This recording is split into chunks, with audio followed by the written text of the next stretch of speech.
रूडो एक slum dweller था जो अक्सर अमीरों के जंकयार्ड में घुसकर यूजेबल चीजें चुरा लाता था। मगर उसकी जिंदगी तब उलट गई जब उस पर अपने फॉस्टर फादर की हत्या का झूठा इल्जाम लगा और उसे उस पिट में फेंक दिया गया जहां दुनिया का सारा कचरा और अपराधी भेजे जाते हैं। अब वह वहीं पर कचरे से बने विशाल मॉन्स्टर से लड़ता हुआ ऊपर चढ़ने और बदला लेने के लिए मजबूर है। इस दुनिया में दो हिस्से हैं, एक तरफ है चमचमाती सिटी जहां अमीर लोग अपनी बेस्ट लाइफ जीते हैं और दूसरी तरफ हैं स्लम्स जहां लोग जैसे तैसे जिंदा हैं। इन दोनों को जोड़ता है सिर्फ पिट। सिटी में अमीर लोग जरा सा डैमेज हुआ सामान भी बिना सोचे फेंक देते हैं, जैसे एक औरत जिसने अपनी बेटी को अभी अभी एक पपी टॉय दिलाया था मगर थोड़ी सी टूट फूट होते ही बोली, रिपेयर करने पर यह अगली लगेगा, नया खरीद लेंगे। बेटी को भी कोई आपत्ति नहीं और वो पपी टॉय दूसरे गार्बेज के साथ छोटे से वेंट में डाल दिया गया। ये वेंट सीधे अंडरग्राउंड टनल में जाता है जहां ट्रक्स उन्हें जायंट ट्रैश साइट में ले जाते हैं। वहीं उसी ट्रैश साइट में युवा रूडो भी मौजूद था,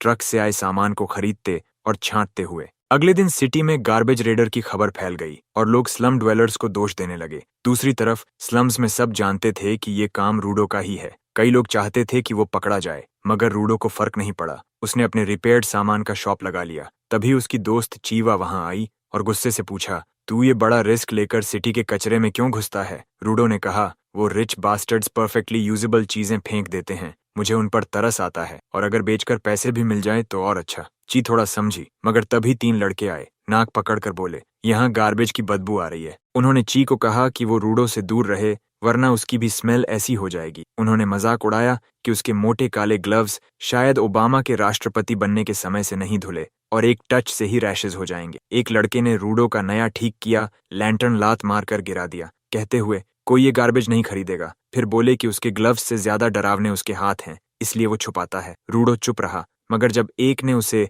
सन ऑफ अ मर्डरर कहा तो उसका गुस्सा फूट पड़ा। लड़के भागते भागते भी बोले, तू भी अपने बाप जैसा मर्डरर बनेगा। रूडो ने फिर से चुपचाप लैंटर्न उठाकर ठीक करना शुरू किया। ची ने कहा, मुझे पता है तू अच्छा इंसान है, कभी अपने बाप जैसा नहीं बनेगा। ये सुनकर वो थोड़ा शर्मिंदा हो गया और जवाब देने ही वाला था कि उसकी नजर ची के हाथ में पड़े पपी टॉय पर गई, वही जो उसने पिछली रात डंप से निकाला था। असल में रूडो ने वो पपी ची को गिफ्ट देने के लिए ही उठाया था मगर देने से पहले ही ची की माँ आकर उसे ले गई। रूडो घर लौटा तो देखा उसका एडॉप्टिव डैड रेग्टो इंतजार कर रहा है। अचानक रेज उसकी नर्वस एक्टिंग करने लगा जैसे वो पपी देने की कोशिश कर रहा हो और रूडो का चेहरा लाल पड़ गया। रेज ने कहा, इस पर बाद में बात करेंगे, पहले तेरी जंकयार्ड वाली ट्रिप की बात करनी है। उसने समझाया कि इतना पुश करने की जरूरत नहीं, वो इतने टूटे फूटे नहीं हैं। उसे लगता था रूडो शायद एहसान उतार रहा है क्योंकि उसने उसे अडॉप्ट किया था जबकि उसके असली बाप को पिट में फेंक दिया गया था। रूडो ने कहा, बात ऐसी नहीं, वो रेज को अपना फैमिली मानता है और बस अपना हिस्सा निभा रहा है।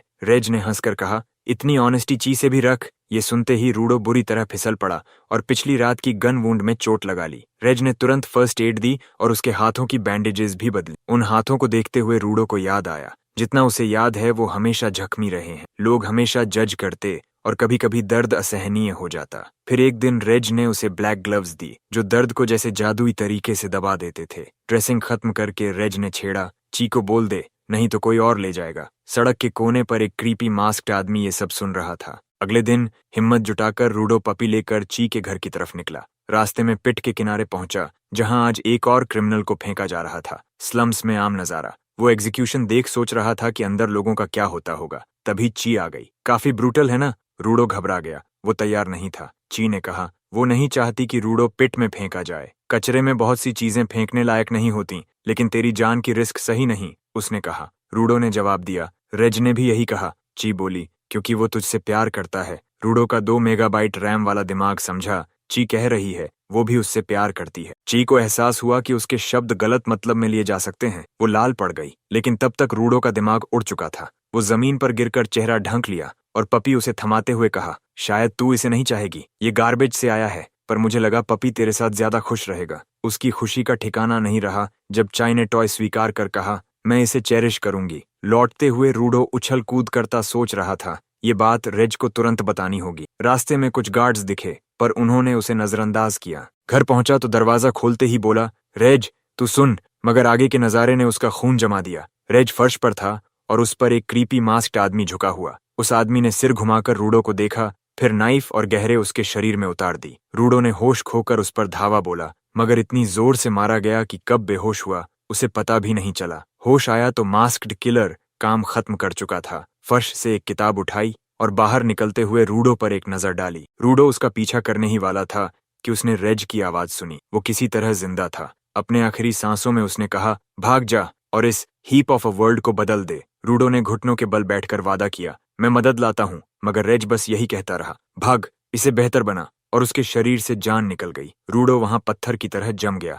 समझ नहीं पा रहा था कि ये सब कैसे हो गया। तभी सैनिक वहां पहुंच गए और उन्होंने रूडो को जोरदार झटका देकर गिरा दिया। उसे जमीन पर दबाते हुए बोले, तुझे मर्डर के लिए गिरफ्तार किया जा रहा है। रूडो चिल्लाया, मैंने कुछ नहीं किया। पर गार्ड्स बोले, कुछ भी कह ले, कोई फर्क नहीं, हम तुझे रंगे हाथ पकड़ चुके हैं। वो बार बार कहता रहा कि असली कातिल अभी घर से निकला है, पकड़ सकते हो, मगर किसी ने सुनना ही नहीं चाहा। आखिर में उन्होंने पारंपरिक तरीका अपनाया, सर पर मुक्का मारकर उसे बेहोश कर दिया। जल्द ही रूडो को स्कैफोल्ड पर लाकर पिट में फेंकने की तैयारी शुरू हो गई। सारा स्लम वहां इकट्ठा था और सिटी के कुछ हाई प्रोफाइल लोग भी देखने आए थे। जज ने कहा, मर्डर सबसे बड़ा अपराध है और भले तूने एक मामूली स्लम ड्वेलर को मारा हो, सजा कम नहीं होगी। उसने आदेश दिया कि रूडो को पिट में फेंक कर मारा जाए। भीड़ खुश होकर चिल्लाई। रूडो अब भी यकीन नहीं कर पा रहा था और चाहता था कि कम से कम एक शख्स उस पर यकीन करे। उसकी नजर भीड़ में ची पर पड़ी। वो चिल्लाया, मैंने रेज को नहीं मारा, कातिल को ढूंढ। लेकिन ची ने ठंडे स्वर में कहा,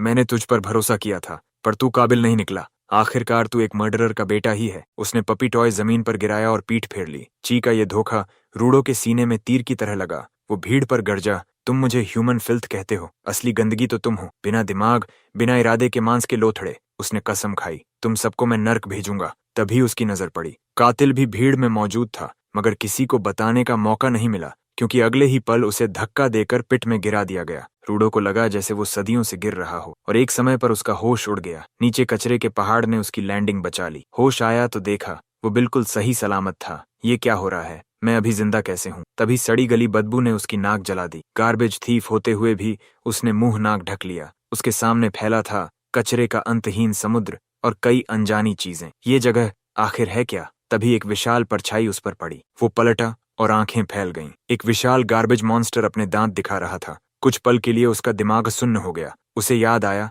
लोग कचरा और ह्यूमन फिल्थ को पिट में भेजने के जुनून में पागल हैं, मगर कभी ये नहीं सोचते कि नीचे होता क्या है। नीचे और क्या मौजूद हो सकता है, ये किसी को परवाह ही नहीं। पर यह सोच छोड़कर वो भागने लगा, क्योंकि मॉन्स्टर उसकी तरफ दौड़ पड़ा। हालात और बिगड़े। उसके दहाड़ते ही और मॉन्स्टर्स कचरे के ढेर से निकल आए। रूडो पूरी ताकत से भागा, मगर जल्द ही घिर गया। वो सोचने लगा, क्या ये सच में चलने फिरने वाले कचरे के ढेर हैं? मॉन्स्टर्स ने झपट्टा मारा। वो किसी तरह बच निकला, फिर भागते भागते फिसला और सीधा एक इंसानी खोपड़ी पर आ गिरा। उसे अपना अंजाम साफ दिख गया। उसने ऊपर वालों को गाली दी, जिन्होंने उसे इस नर्क में फेंका था। तभी जिस ढेर पर वो खड़ा था वो ढह गया और वो एक क्लिफ के नीचे जा पहुंचा, मॉन्स्टर से कुछ दूरी पर। मगर अब एक और खतरा था। उसे एहसास हुआ, इस जगह की हवा ही जहर है। ज्यादा देर सांस ली तो फेफड़े फट जाएंगे। उसने ग्लव्स से मुंह नाक ढक लिया। उम्मीद थी कहीं छुपकर थोड़ा संभल लेगा, मगर फिर ख्याल आया, शायद इस नर्क में सेफ जगह है ही नहीं। उसकी उम्मीद टूटने लगी और अचानक उसके मुंह से खून निकला। उस आवाज ने पास के मॉन्स्टर्स को फिर उसकी तरफ खींच लिया। रूडो जमीन पर गिरा पड़ा था। हिलने डुलने की ताकत तक नहीं बची थी और उसने लगभग अपने अंजाम को मान ही लिया था। तभी आर्टो का लहूलुहान शरीर उसकी यादों में चमक उठा। अचानक उसके हाथों में अजीब सी ताकत दौड़ पड़ी, मगर उसे इसका एहसास नहीं हुआ। हाँ, उसकी नजर बदल गई थी। कचरे के ढेरों और सामने पड़े आयरन पाइप से रोशनी निकलती दिखी। रेंगते हुए वो उसकी तरफ बढ़ा। अब उसके पास जीने की वजह थी। उसने पाइप पकड़कर उठते हुए ऐलान किया, मैं सतह पर लौटूंगा और ऊपर वालों से और उस हरामी से जिसने मेरे बाप को मारा बदला लूंगा। क्रॉसे की लपटें उसके भीतर उफान मारने लगीं और मॉन्स्टर्स दबे कदमों से करीब आने लगे। तभी एक ने झपट्टा मारा, मगर रूडो ने बिना देखे पाइप से उसे ऐसे उड़ा दिया जैसे मच्छर हो। वो सीधा जा गिरा किसी और पिट रेजिडेंट की अम्ब्रेला पर। वो शख्स हैरान था कि कोई मॉन्स्टर से टक्कर लेने लायक बंदा यहाँ आ गया है। इस बीच रूडो पूरी तरह पागल मोड़ में चला गया। पॉइजनस एयर, नाक से बहता खून, कुछ परवाह नहीं। वो चट्टानों से टकरा कर भी उठ खड़ा होता। एक मॉन्स्टर ने जिस चट्टान में वो फंसा था उसे तोड़ डाला। वो मलबे से निकला, एक पोल खींची और पूरी ताकत से घुमाकर मॉन्स्टर को चीर डाला। मगर तभी एक और मॉन्स्टर जमीन फाड़कर उसके नीचे से निकला। रूडो ने किसी तरह उसकी जबड़ों से छलांग लगाई, मगर अब जहरीली हवा का असर खुलकर सामने आ गया। उसके मुंह से खून फूट पड़ा। मॉन्स्टर्स ने मौका देखकर घेर लिया। तभी उसकी मिस्टीरियस पावर फिर जागी। उसने वहीं डटकर दो मॉन्स्टर्स का एक साथ सामना किया। टकराव के बाद वो सुरक्षित निकला। एक मेटल शीट से पहले का सिर फाड़ा दूसरे को बीच से चीर दिया। वो धड़ाम से फटा और बिखर गया। अभी उसने सांस ली ही थी कि एक विशाल मॉन्स्टर उसकी तरफ बढ़ने लगा। उसे देखते ही रूडो ने सोचा पहले ताकत जुटानी है, मगर मॉन्स्टर ने जोर से जमीन पर पैर पटका। भूकंप जैसे शॉकवेव ने रूडो को उड़ा दिया। होश आने पर उसने देखा एक क्रीपी मास्क वाला आदमी उसके ऊपर खड़ा है। ये कौन है? आया कहां से? सोचने का वक्त नहीं मिला। उसने रूडो को उठाकर आगे लात मारी। रूडो ने खांसते हुए पलटवार करने की सोची, मगर तभी उस आदमी ने उसके चेहरे पर गैस मास्क लगा दिया। सांस फिर आसान हो गई। रूडो हैरान था। पूछा, तुम यहाँ के लोकल हो? ये जगह और मॉन्स्टर्स के बारे में बताओ। मुखौटाधारी ने बस कहा, चुप। पर जिसका IQ सिंगल डिजिट हो वो चुप कहाँ रहता है? रूडो ऊंची आवाज में सवाल पर सवाल दागता गया। हम अंडरग्राउंड हैं क्या? इस पर मुखौटाधारी बौखला गया। अपनी सलाह भूलकर चिल्लाया, हम जमीन के नीचे नहीं, ऊपर हैं, और ये नर्क टॉप वालों ने बनाया है। उसने बताया, जायंट ट्रैश मॉन्स्टर्स आवाज की तरफ खींचते हैं और रूडो के शोर की वजह से अब वो आ रहे हैं। इन्हें ऑर्डिनरी वेपन से नहीं मारा जा सकता। हम चुपके से निकल सकते थे, पर अब देर हो चुकी। पीछे से एक मॉन्स्टर आ चुका था। मुखौटाधारी ने कहा, पहले इसका काम तमाम करना होगा। उसके हाथ से सुनहरी ऊर्जा निकली और अम्ब्रेला को हथियार में बदल दिया। मॉन्स्टर ने हमला किया। उसने अम्ब्रेला ऐसे घुमाया जैसे हैंडहेल्ड ब्लेंडर हो और उसकी देह चूर चूर कर दी। टुकड़े बिखरते ही धूल बन गए। रूडो अभी पावर अप देखकर हैरान था और ये भी सोच रहा था ये टुकड़े रिजेनरेट क्यों नहीं हो रहे। तभी और भी बड़े मॉन्स्टर का झुंड उनकी तरफ बढ़ने लगा, मगर मुखौटा वाला आदमी आत्मविश्वास से बोला, मैं सबको निपटा दूंगा। वो बिजली सी फुर्ती से मॉन्स्टर्स की तरफ झपटा। अपने ब्लेडेड अम्ब्रेला से उन्हें एक एक कर उड़ा दिया और फिर उसी अम्ब्रेला को पैराशूट की तरह इस्तेमाल करते हुए हवा में छलांग मार दी। रूडो हैरान था। क्या ये कोई खास टेक्नोलॉजी है जो पिट के लोग इस्तेमाल करते हैं, या फिर ये सिर्फ उस मास्क्ड मैन की अनोखी कला है? इसी बीच मास्क्ड मैन आखिरी बचे जायंट मॉन्स्टर के सामने तैरता सा पहुंच गया। वो मॉन्स्टर अचानक उसके तरफ एसिड का गोला उगलता है, लेकिन वो अम्ब्रेला से उसे रोक देता है और बिखेर देता है। एसिड कचरे के ढेर से टकराकर जोरदार धमाके से फटता है।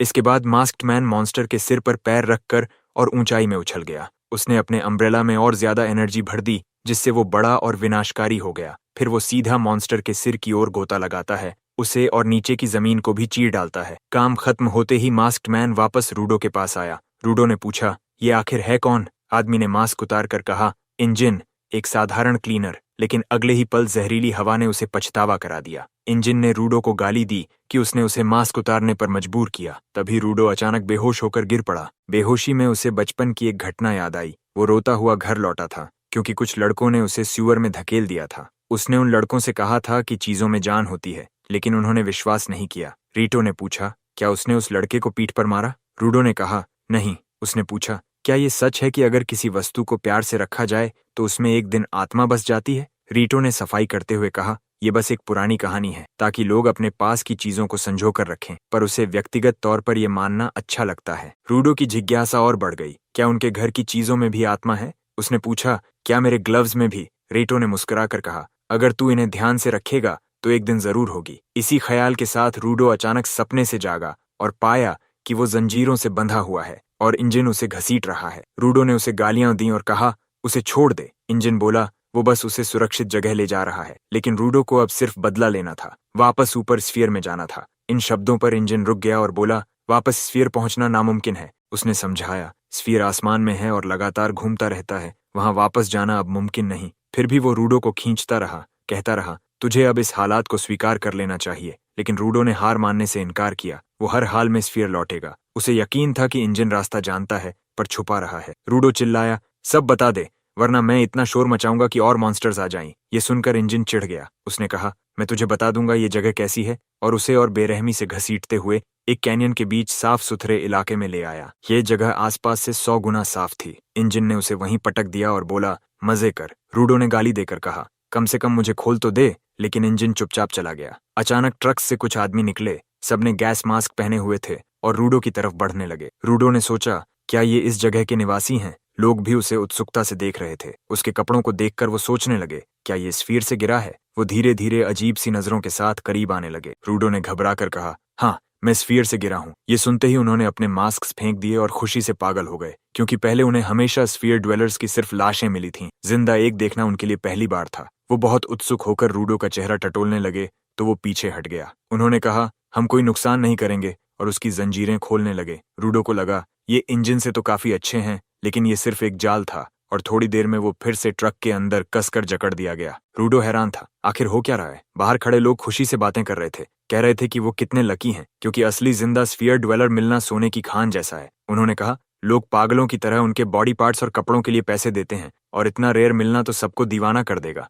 गैस मास्क वाला लीडर रूडो से बोला, तुम्हारे जैसे स्फीराइट्स के लिए लोग इतना पैसा इसलिए देते हैं क्योंकि वो तुमसे नफरत करते हैं। उसकी आवाज में जहर था। स्फीर में रहने वाले लोग अपना सारा कचरा इस धरती पर फेंकते रहे, जब तक कि ढेर इतना बढ़ गया कि हवा जहरीली हो गई, जमीन मर गई और मॉन्स्टर्स पैदा हो गए। जो लोग इन मॉन्स्टर्स से मरे या जहरीली हवा और मिट्टी के कारण घर खो बैठे, उनके दिल में स्फीरेट्स के लिए सिर्फ नफरत है। जिंदा एक मिल जाए तो उसे मेडिवल टॉर्चर देंगे। वो हंसते हुए बोला, अब तुम्हारा स्वागत है सरफेस पर। तुम्हारे खाने का इंतजाम भी किया है। प्लेट में सड़ा हुआ मांस और सड़ चुकी चीजें रखती। ताना मारा, तुम स्फीराइट्स तो कचरे को छूते भी नहीं, पचा पाओगे? जैसे ही उसने मांस का टुकड़ा रूडो के मुंह में ठूंसने की कोशिश की, उसने अपनी जिंदगी की सबसे बड़ी गलती कर दी। रूडो ने उसकी उंगलियां चबा डाली मांस के साथ, फिर सड़ा हुआ खाना भी खा गया, कहते हुए, ये कचरा नहीं, अभी भी खाने लायक है। आसपास के आदमी डर के मारे कांप गए। उन्होंने कभी ऐसा जानवर नहीं देखा था, लेकिन ये तो बस शुरुआत थी। रूडो अब तंग आ चुका था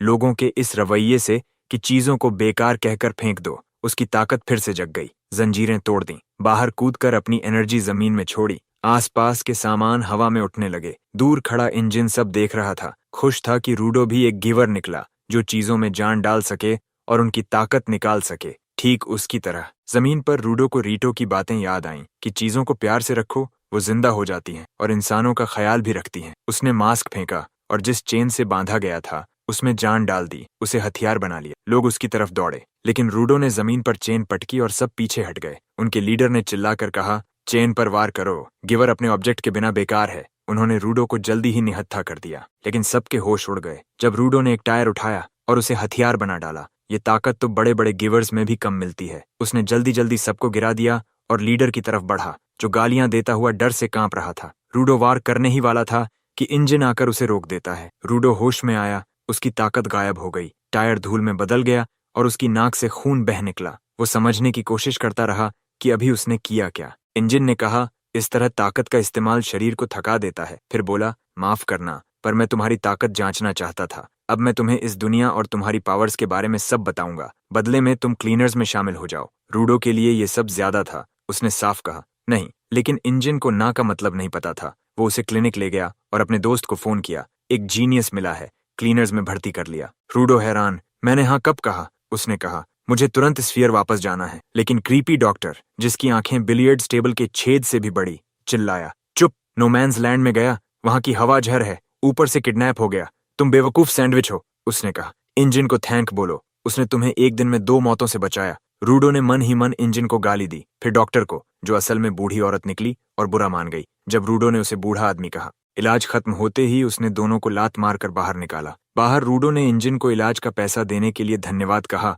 और बोला, बस मुझे वापस जाने का रास्ता बता दो, मेरे पास क्लीनर बनने का टाइम नहीं। लेकिन इंजन बोला, उम्मीद थी किडनैप होकर तुम्हें समझ आ जाएगा कि स्फीराइट्स को नीचे कैसे ट्रीट किया जाता है। इंजन ने रूडो को चेतावनी दी, अगर किसी को पता चल गया कि तुम स्फीयर से हो तो जन्म लेने का पछतावा करोगे। और हाँ, यहाँ कोई भी जानकारी मुफ्त में नहीं मिलती। फिर वो उसे एक वीरान डिस्टोपियन सी दिखने वाली सिटी में ले गया, जो बाहर की गंदगी से काफी बेहतर थी। इंजन ने उसे बर्गर खिलाया और रूडो ने बिना रुके उसे खत्म कर डाला, क्योंकि कुछ देर पहले खाया सड़ा मांस उसने उलट दिया था। वो सोचता था पिट के नीचे सिर्फ कचरा ही होगा, पर यहाँ तो शहर और लोग भी रहते हैं। एक लड़की को स्टोर में जाते देख रूडो ने घूरना शुरू किया, लेकिन इंजन ने सतह के बारे में सबक देना शुरू कर दिया। उसने कहा, यहाँ सिर्फ गार्बेज ही जमा नहीं होता, भावनाएं भी जमती हैं और वो एनर्जी बन जाती है। यही एनर्जी ट्रैश बीस्ट्स के रूप में बाहर निकलती है, जो आमतौर पर डंप्स में रहते हैं, लेकिन कभी कभी शहरों पर भी हमला कर देते हैं। सामान्य हथियार उन्हें चोट नहीं पहुंचा सकते, क्योंकि उनके कोर्स को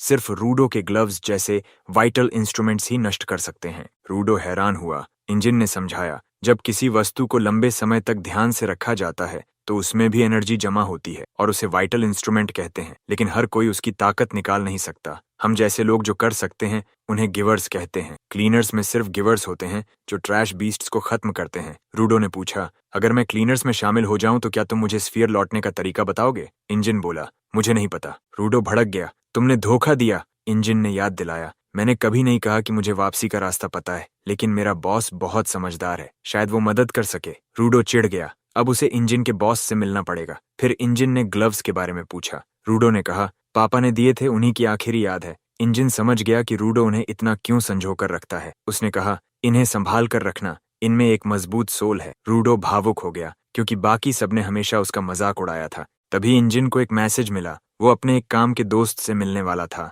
रूडो ने उठकर उसका धन्यवाद किया तो उसने पैसों की एक थैली फेंक दी। ध्यान रखना कैसे खर्च करते हो। रूडो को यकीन नहीं हुआ, इतनी मदद के बाद अब पैसे भी। इंजन हंसा, ये पैसे तुम्हारे कपड़े बेचकर आए हैं, इन्हीं से तुम्हारा इलाज और खाना हुआ, शुक्रिया कहने की जरूरत नहीं। रूडो गुस्से से फट पड़ा, लेकिन इंजन ने कहा, स्फीयर के कपड़ों में शहर घूमते तो पकड़े जाते। उसने कहा, मैं अपने ट्रेनर से मिलने जा रहा हूँ, तुम यहाँ इंतजार करो। रूडो गुस्से से बड़बड़ाता रहा। तभी उसने देखा कि एक बिल्ली उसके पैसे लेकर भाग गई। वो तुरंत पीछा करने लगा, लेकिन पकड़ नहीं पाया। अचानक उसे सड़क पर एक चांद के आकार वाली लकड़ी की छड़ी दिखी। वो उठा ली और बिल्ली को रोक लिया। जैसे ही उसने बिल्ली को दबोचा, छड़ी का मालिक आ गया और वो रूडो पर भड़क गया। मेरी प्रेशियस स्टाफ चुराने की हिम्मत। रूडो ने कहा, इस बेवकूफ लकड़ी में प्रेशियस क्या है। ये सुनकर आदमी और गुस्से में आ गया। उसने छड़ी वापस छीनी और रूडो को धक्का देते हुए कहा, अपने गुनाह की सजा पाओगे। फिर उसने अजीब तरह से अपनी स्टाफ के साथ हरकतें शुरू की। रूडो कंफ्यूज हो गया। तभी उसने देखा, स्टाफ पर वही क्लीनर्स का सिंबल है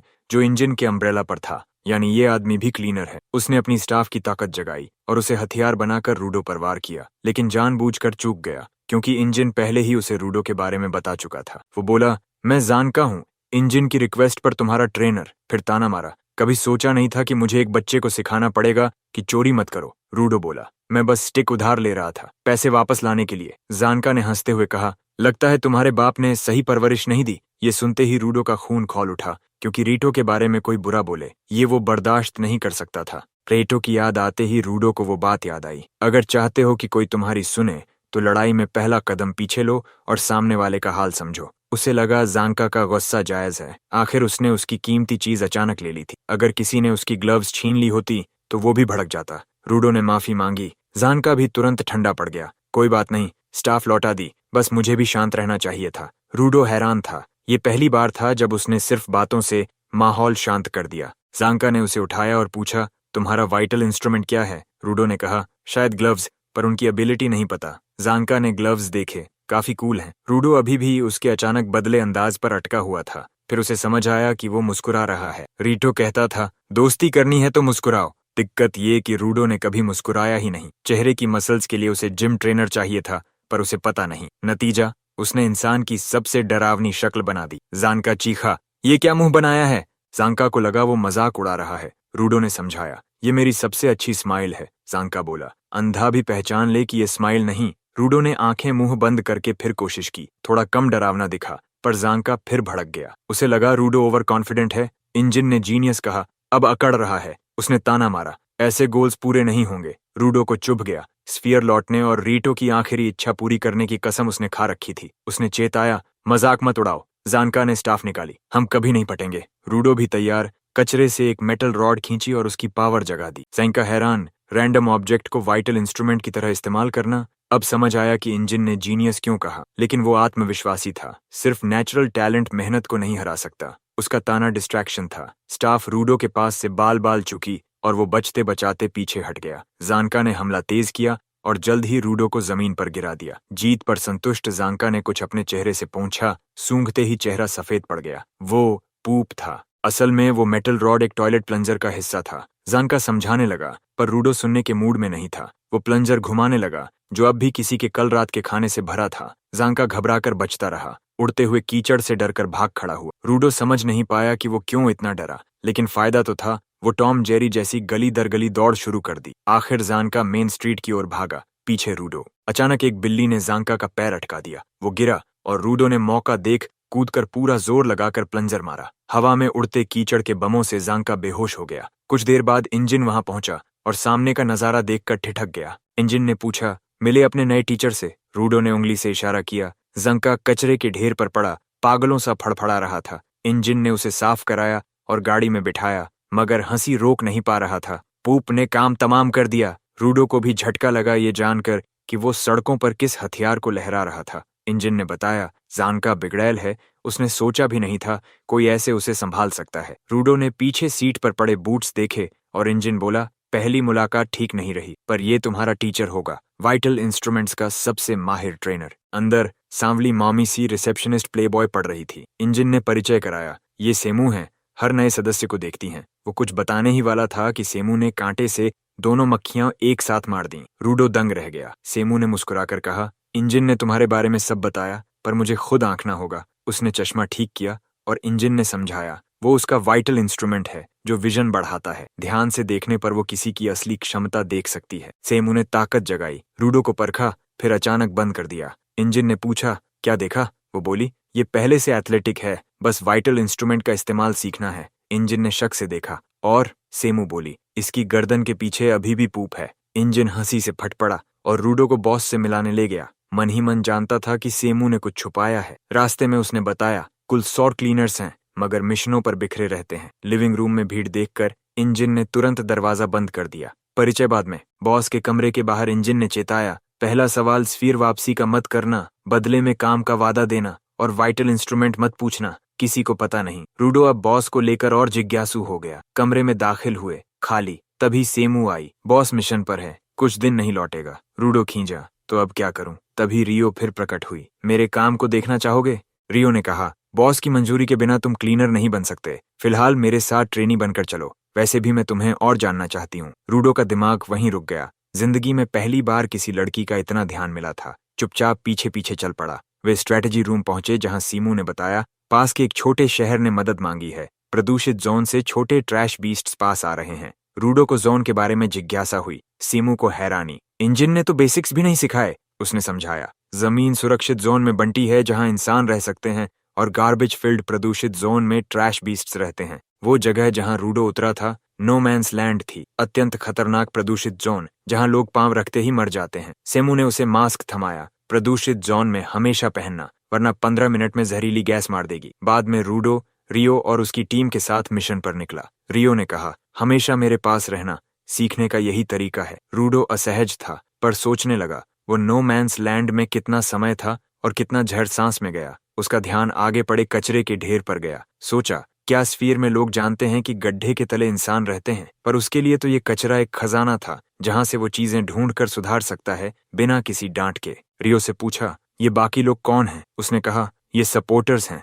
खास ताकत नहीं, पर मिशन में बेहद काम आते हैं। एक सपोर्टर ने हैंडशेक के लिए हाथ बढ़ाया। रूडो ने घबराकर पकड़ा तो उसने पूरी ताकत से दबा दिया। रियो हंस पड़ी, इसकी पकड़ इतनी जबरदस्त है कि ट्रैश बीस्ट का खोल फाड़ सकता है। रूडो ने सोचा, इस पागल के साथ ज्यादा नहीं रह पाऊंगा। तभी एक सपोर्टर ने चेताया, ट्रैश बीस्ट्स आ रहे हैं। रूडो ध्यान से देखने लगा। जल्द ही क्रीपी ट्रैश फॉरेस्ट से बकरियों जैसे छोटे बीस्ट्स निकले। रूडो घबरा गया, इतनों से कैसे निपटेंगे? रियो ने कहा, आराम से, ये कमजोर और सुस्त हैं, बाढ़ भी नहीं पार कर सकते। सचमुच वे बाढ़ पर टूटे पर नाकाम रहे। फिर दूसरी वेव आई, थोड़े बड़े, ज्यादा खूंखार। वे बाढ़ को धकेलने लगे। रूडो फिर घबराया। रियो ने कहा, ये भी ठीक है, ट्रेनिंग के लिए परफेक्ट। उसने जोड़ा, जल्दी साफ करके बेस लौटते हैं और तुम्हारे वेलकम पर पार्टी करते हैं। रूडो हैरान, ये लोग मौत के मुंह में भी कितने शांत हैं। रियो बोली, जमीन पर जीना है तो पॉजिटिव रहना सीखो। रूडो ने सोचा, इंजन भी ऐसा ही है, शायद यही उसके अंदर कमी थी। उसने तय किया, मैं भी चिल रहूंगा। तभी एक विशाल ट्रैश बीस्ट ने बैरिकेड तोड़ दी। रियो भी चौंकी, मगर बोली, ये तो कमाल का है, इतना स्टाइलिश कभी नहीं देखा। उसने माना, ट्रेनी के लिए सही नहीं, पर मैं मजे लूंगी। उसने अपने वाइटल इंस्ट्रूमेंट सिजर्स निकाले और उन्हें आकाश में उछाल दिया। वो और बड़े और धारदार बन गए। रियो ने हवा में उड़ते हुए अपने विशालकाय कैंचियों रिपर को पैरों से पकड़ लिया और राक्षसी झुंड की ओर बिजली सी रफ्तार से दौड़ी। एक जबरदस्त किक से उसने दर्जनों को चीर कर गिरा दिया। रूडो को कुछ समझ ही नहीं आ रहा था कि हो क्या रहा है। तभी सपोर्टर ने बताया, रियो का वाइटल इंस्ट्रूमेंट रिपर है और वो इसे हाथ से नहीं, पैरों से चलाती है। रूडो को पहली बार एहसास हुआ कि हर क्लीनर अपने वाइटल इंस्ट्रूमेंट को अपने अनोखे अंदाज में इस्तेमाल करता है। मगर उसकी तंद्रा तब टूटी जब हैंडशेक वाला ताकतवर सपोर्टर बोला, अपनी सराउंडिंग्स पर ध्यान रखो। बहुत देर हो चुकी थी। एक लेवल 2 ट्रैश बीस्ट रूडो पर झपट रहा था, लेकिन सपोर्टर ने उसे नंगे हाथों रोक लिया, उसका सिर कुचल दिया और शव रियो की तरफ फेंका, जिसने एक झटके में उसे काट डाला। कुछ और भेजो मेरी तरफ, रियो ने आवाज दी और सपोर्टर भारी भरकम बीस्ट्स को ऐसे फेंकने लगे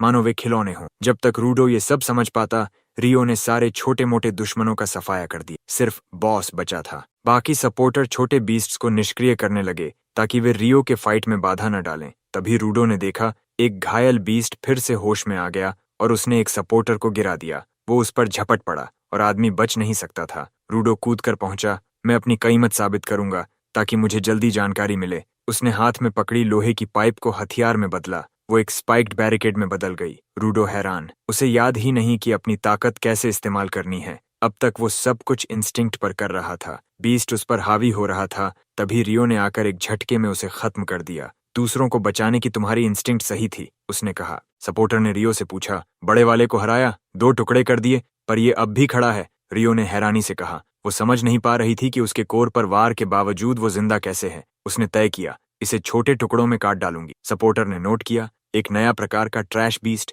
जो वाइटल इंस्ट्रूमेंट से इम्यून है, और पास के कस्बों को चेतावनी देने निकल गए। रियो फिर राक्षस की तरफ दौड़ी, जबकि रूडो बीच में खड़ा रह गया। कोई उसे नहीं बता रहा था कि अब क्या करे। रियो ने उसके चेहरे पर छलांग लगाई, फिर सिर पर पहुंचकर सारे लोहे के पाइप काट दिए। गंजा करते करते उसने पैरों के नीचे कुछ चमकता देखा, शायद कोर, मगर हमला करने से पहले ही बीस्ट ने उसे झटक दिया और पाइप फिर से जोड़ ली। उसने जमीन पर इतनी ताकत से वार किए कि रियो को संभलना मुश्किल हो गया। अचानक उसने अपना हमला रूडो और सपोर्टर्स की तरफ मोड़ दिया। रूडो के सामने लोहे के पाइप मौत बनकर दौड़े। वो जड़ हो गया। सौभाग्य से सीधा वार नहीं हुआ, मगर जमीन उसके नीचे से टूट गई और वो गिरने लगा। अंधेरे में उसे लगा, मैं रीटो का बदला और स्फीयर के हरामी लोगों से हिसाब कभी नहीं ले पाऊंगा। निराशा उसे खींचने लगी। तभी सपोर्टर ने उसे कंधे पर उठा लिया। अगर मंजिल है तो जमो मत, उसकी ओर भागो, हमसे सीखो, बिना ताकत के भी हम अपना काम करते हैं। रूडो ने ऊपर देखा। रियो फिर से बीस्ट को चीर रही थी। उसकी चीखों से लग रहा था कि उसने कमजोर जगह पकड़ ली है। वो आसमान में उछली, बिजली सी नीचे गिरी और रिपर को उसके सिर में घोंपकर कोर खींच निकाला। जमीन पर गिरते ही कोर टूट गया। राक्षस राख में बदल गया। सपोर्टर भाग कर आया। कैसे हराया? रियो ने कंधे उचकाए। कोर नहीं, कुछ और चुभा और ये मर गया। वो अपने हाथ में एक कार्डबोर्ड कटर पकड़े खड़ी थी। कह रही थी कि यही वो चीज थी जो उस ट्रैश बीस्ट को पावर दे रही। सपोर्ट गाय की आंखें फैल गईं, क्योंकि उसने पहचान लिया कि ये कटर असल में एक वाइटल इंस्ट्रूमेंट है, और किसी भी हाल में ये बात समझ नहीं आ रही थी कि एक ट्रैश बीस्ट के पास ये कैसे हो सकता है। दूसरी तरफ वो बैंडिट्स का लीडर जो रूडो को बेचने की प्लानिंग कर रहा था, अचानक एक हल्की रोशनी वाले कमरे में जागा। वो सोच रहा था कि वो कहाँ है। तभी सामने सोफे पर बैठा एक आदमी उससे पूछता है, उस स्फीयर वाले बच्चे का लोकेशन बता जिसका नाम उसने नींद में लिया था। क्लीनर हेडक्वार्टर में रियो ने रूडो के लिए एक वेलकम पार्टी रखी। थोड़ी देर बाद जंका भी वहां पहुंचा, अब भी अपनी लंबी दोपहर की नींद से सुस्त। उसने रियो से पूछा, ये सब क्या हो रहा है, और उसने बताया कि ये पार्टी रूडो का स्वागत करने के लिए है, जो अब जमीन पर आ चुका है। लेकिन वो कोने में सिर झुकाए चुपचाप बैठा था। जानका ने पूछा, वो चीकी बास्टर्ड इतना डिप्रेस्ड क्यों दिख रहा है? रियो ने कहा कि जब से उसका वाइटल इंस्ट्रूमेंट बीच लड़ाई में फेल हुआ, वो उदास है। जानका को यह सुनकर अफसोस हुआ, लेकिन उसने बात बदलते हुए रियो से उस अजीब ट्रैश बीस्ट के बारे में पूछा। रियो ने पुष्टि की कि हाँ, उसने एक अजीब ट्रैश बीस्ट का सामना किया था, जिसके कोर में कचरा नहीं बल्कि एक वाइटल इंस्ट्रूमेंट था। ये खोज उन्हें किसी भी सूरत में उम्मीद नहीं थी। रियो ने कहा कि वो वैसे भी कुछ कर नहीं सकती थी, इसीलिए उसने इसे अपने से ऊपर वालों पर छोड़ दिया और वापस आकर पार्टी करने लगी। इसी बीच अब भी मायूस बैठे रूडो के पास सपोर्ट टीम का लीडर आया। उसने अपना नाम ग्रिस बताया और कहा कि रूडो ने कल अच्छा किया। रूडो को लगा कि उसने कुछ नहीं किया, लेकिन ग्रिस ने याद दिलाया कि उसने एक सपोर्टर को ट्रैश बीस्ट से बचाया था। रूडो ने कहा कि हाँ, लेकिन उसके बाद वो अपनी पावर ठीक से इस्तेमाल नहीं कर पाया और ग्रीस और रियो को उसे बचाना पड़ा। स्फीयर पर भी ऐसा ही होता था। वो कंट्रोल खो देता था और आरटीओ को उसकी भरपाई करनी पड़ती थी। उसे लगता था कि वो पूरी तरह फेल है और किसी की उम्मीद पर खरा नहीं उतर सकता। तभी ग्रीज ने अचानक उसका शुक्रिया अदा किया, जिससे उसकी सोच का सिलसिला टूट गया। ग्रीज ने कहा कि ज्यादातर नए क्लीनर सपोर्टर्स को बिना असली पावर वाले बेकार समझते हैं, लेकिन रूडो अलग था। फिर उसने उस लड़के का जिक्र किया जिसे रूडो ने बचाया था। ग्रिज ने बताया कि वो लड़का कम्बैटेंट बनना चाहता था, लेकिन वाइटल इंस्ट्रूमेंट न होने की वजह से अभी सपोर्टर है और एक ऑब्जेक्ट को संजो कर रखता है। उम्मीद करता है कि एक दिन वो उसका हथियार बनेगा। ग्रिज ने कहा कि रूडो को दूसरों की उम्मीदों को पूरा करने या जबरदस्ती स्ट्रांग बनने पर नहीं, बल्कि उस चीज पर ध्यान देना चाहिए जो वो स्फीयर के बुरे वक्त से पहले भी चाहता था। अगर वो अपने अंदर की उस आग को ढूंढ ले जिसने उसे शुरू में जगाया था, तो रास्ता खुद मिल जाएगा। फिर उसने रूडो के सिर पर हाथ रखकर कहा, खुद पर भरोसा रखो। रूडो इस बात से भावुक हो गया, लेकिन तभी इंजन वहां आकर उस पर झुक गया, माहौल बिगाड़ते हुए। उसने पूछा, तू कुछ खा क्यों नहीं रहा? फिर रियो और जांका भी आ गए। सबने कहा कि आज की रात का स्टार वो है और खाना भी ज्यादा देर नहीं टिकेगा। रूडो को महसूस हुआ कि सब उसकी परवाह करते हैं और वो उनके साथ चल पड़ा। तभी एक लड़के ने म्यूजिक चलाया और पेंट के कुछ डिब्बे उठाकर दीवार पर स्प्रे करने लगा। इंजन ने कहा कि उस लड़के गॉब को ध्यान से देखो, वो वही करता है जो उसे पसंद है, दूसरों की परवाह किए बिना। कॉब दीवार पर अपना आर्ट बना रहा था और बाकी लोग शिकायत कर रहे थे कि खाने के बाद इंतजार करे, लेकिन जैसा पहले बताया गया, उसे किसी की परवाह नहीं थी। इसी दौरान नीचे ग्राउंड फ्लोर पर मॉमी सीम्यू अपनी डेस्क पर वापस लौटी और उसने पहले से भांप लिया कि फोन कभी भी बजेगा। फोन बजते ही उसने उठा लिया और एक रिक्वेस्ट में उसने जानका और एक सपोर्टर टीम को भेजने का आदेश दिया। जीना ने पूछा, रूडो को इस टीम में क्यों शामिल किया गया जब वो अभी ऑफिशियली क्लीनर्स में नहीं है? सिमेओ ने बताया कि ये रिक्वेस्ट रूडो से जुड़ी है। उसने समझाया कि एक मर्चेंट पोल्यूटेड जोन पार कर रहा था, तभी उस पर एक ट्रैश बीस्ट ने हमला किया। वो अपनी जान बचाकर भाग निकला, लेकिन उसका कीमती कार्गो चोरी हो गया। अब वो चाहता है कि वे उस ट्रैश बीस्ट को हराकर कार्गो वापस लाएं। जब सीमियो ने बताया कि कार्गो असल में एक लिविंग स्फेराइट है, तो सब चौंक गए। उसने कहा कि सतह पर एक ही समय में 2 लिविंग स्फेराइट्स देखना बेहद रेयर है, जिसका मतलब है कि कुछ अजीब चल रहा है। वो चाहती थी कि रूडो खुद जाकर इसे देखे। रूडो सोच में पड़ गया। तभी ग्राइस ने कहा, फैसला लेने से पहले अपने जज्बात पर कंट्रोल रखो। रूडो जानता था कि उसकी पावर सही से काम नहीं करती और वो टीम पर बोझ बन सकता है। फिर भी वो दूसरे स्फीराइट को देखना चाहता था, क्योंकि हो सकता है उससे उसे सरफेस पर लौटने का कोई इशारा मिले। उसने साथ जाने का फैसला किया, लेकिन जानका इस पर खुश नहीं था। मगर सेमियू को पता था उसे कैसे मनाना है। उसने कहा कि ये मिशन असल में इंजन के लिए था, लेकिन वो दूसरे काम में बिजी है और उसने कहा कि उसे भरोसा है जानका इसे पूरा करेगा। बस नंबर 1 इंजन फैनबॉय का स्विच ऑन हो गया और वो खुश होकर अपनी टीम को पोल्यूटेड जोन में लेकर चला। रास्ते में रूडो ने ग्राइस से पूछा कि वो हथियार क्यों नहीं रखता, तो उसने कहा कि उसके पास चाकू है, लेकिन उसे अपने हाथों पर ज्यादा भरोसा है। एक सपोर्टर ने रूडो को बताया कि ग्राइस के पास एक टैलिस्मन भी है, जिससे वो बहुत लगाव रखता है। ये सुन ग्राइस झेंप गया, लेकिन आखिरकार उसने वो टैलिस्मन दिखा दिया, कहते हुए कि ये कुछ खास नहीं, बस एक सहारा है। तभी उन्हें पीछे एक अजीब आदमी दिखा। उनकी साथी फैम ने कहा कि वही इस मिशन की मर्चेंट है। रूडो ने तुरंत स्फीराइट के बारे में पूछना शुरू किया। मर्चेंट ने कहा कि उसे रास्ते में एक बेहोश स्फीराइट मिला, तो उसने मदद के लिए उठा लिया, लेकिन तभी ट्रैश बीस्ट ने हमला करके स्फीराइट को अगवा कर लिया। रूडो ने सीधा पूछा, क्या वो स्फीराइट को बेचने वाली है? मर्चेंट ने इनकार किया और कहा कि वो बस स्फीराइट्स के बारे में जिज्ञासु है। जीना को ये कहानी कचरे के ढेर जैसी लगी, क्योंकि ट्रैश बीस्ट्स इंसानों पर सीधा हमला करते हैं, किसी को अगवा नहीं करते। उसे शक हुआ, लेकिन उसने तय किया कि मौके पर ही देखेगा। मर्चेंट उन्हें एक इमारत तक ले गई जहां ट्रैश बीस्ट आखिरी बार देखा गया था। जीना ने सबको सतर्क रहने को कहा। अंदर गए तो जगह खाली थी, सिवाय एक इंसान के जो दूर खड़ा था। मर्चेंट ने कहा कि वही स्फीराइट है और रूडो को धक्का देकर आगे बढ़ाया। बाकी क्लीनर्स भी साथ धकेले गए। पास पहुंचने पर रूडो ने देखा कि वो इंसान नहीं बल्कि स्फीराइट के कपड़ों में एक गुड़िया है,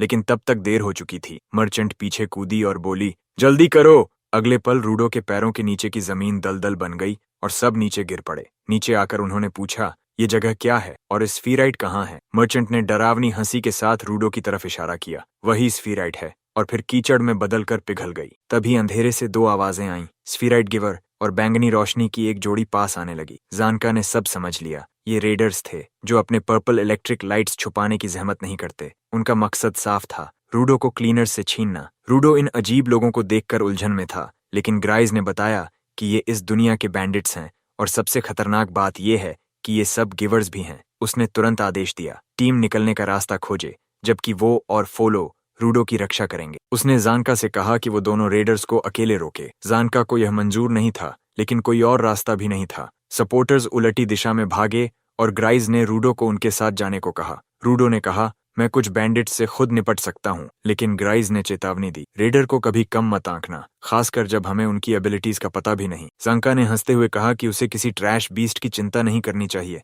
लेकिन फीमेल रेडर ने ठंडी आवाज में जवाब दिया, तुझे मेरे बनाए मड डॉल्स की चिंता करनी चाहिए, जो मैं कभी भी बना सकती हूँ। जानका ने ताना मारा, ऐसे कमजोर ओपोनेंट से तो मैं आंख बंद करके निपट लूंगा। उसने अपना स्टाफ एक्टिवेट किया और गुड़ियों को तोड़ना शुरू कर दिया, लेकिन मेल रेडर गुड़ियों के बीच छिपकर पीछे से हमला कर बैठा। जानका मुश्किल से उसका वार रोक पाया, फिर भी वो एक पिलर से टकरा गया। इसके बाद वो आदमी फिर एक मड डॉल में घुस गया। फीमेल रेडर ने हंसते हुए कहा, क्लीनर्स तो सिर्फ ट्रैश बीस्ट से लड़ते हैं, इंसानों से निपटना तुम्हें आता ही नहीं। ये तुम्हारी जिंदगी का आखिरी find the real one game होगा। जानका ने पूरी ताकत लगाने की तैयारी की, गुड़ियों को तोड़ते हुए, लेकिन मेल रेडर उसकी पीठ पर लगातार वार कर रहा था। जानका कोने में घिर गया और जैसे ही वो महिला पर हमला करने बढ़ा, उसका पैर उस मड पडल में फिसल गया जो पहले से तैयार थी। उसने कहा, तुम ही अकेले कम्बैटेंट हो जो मेरा सामना कर सकते हो, तुम्हारे गिरते ही बाकी सब खत्म। जानका ने चिढ़ते हुए कहा, इतनी बातें करनी है तो पॉडकास्ट शुरू कर ले। उसने बताया कि शुरू में उसे लगा लड़की शवल से पपेट्स कंट्रोल कर रही है और लड़का अपने वाइटल इंस्ट्रूमेंट से डैमेज दे रहा है, लेकिन अब साफ है कि लड़का तो बस मुक्के मार रहा है और उसका असली वाइटल इंस्ट्रूमेंट उसके स्नो शूज हैं, जिनसे वो कीचड़ में भी आराम से चल सकता है। उसने दोनों को चिढ़ाते हुए कहा, तुम तो स्वर्ग में बनी जोड़ी हो। ये सुनकर महिला तमतमा गई और चुप कराने को बोली, लेकिन जांका रुका नहीं। उसने कहा, लोगों से लड़ने का अनुभव भले न हो, लेकिन अपने वाइटल इंस्ट्रूमेंट को मैं तुमसे बेहतर जानता हूँ, इसीलिए मैं वो कर सकता हूँ जो तुम नहीं कर सकते। लड़की ने हमला किया, लेकिन जानका ने अपना स्टाफ जमीन पर जोर से मारा, जिससे सोनिक वेव पूरे इलाके में फैल गई। जैसे जैसे आवाज की तरंग गुड़ियों से गुजरी, वो बदलाव महसूस कर सकता था। जिस गुड़िया में मेल रेडर छिपा था, वहां तरंग अलग थी। जानका ने तुरंत पहचान लिया और पूरी स्पीड से चार्ज करते हुए उसे एक बार में बेहोश कर दिया, फिर फीमेल रेडर को भी गिरा दिया। जैसे ही वो बेहोश हुई, सारी मड डॉल्स ढह गईं। जानका ने हंसकर कहा, बस ये तो नूब्स निकले। लेकिन तभी उसके पीछे रेडर्स का लीडर आ गया और बोला, अगर इतनी ही शिकायत है तो किसी असली ताकतवर से लड़। और यहीं वीडियो खत्म होती है। याद रहे, लाइक और सब्सक्राइब जरूर करें। देखने के लिए शुक्रिया। अगली बार फिर मिलते हैं।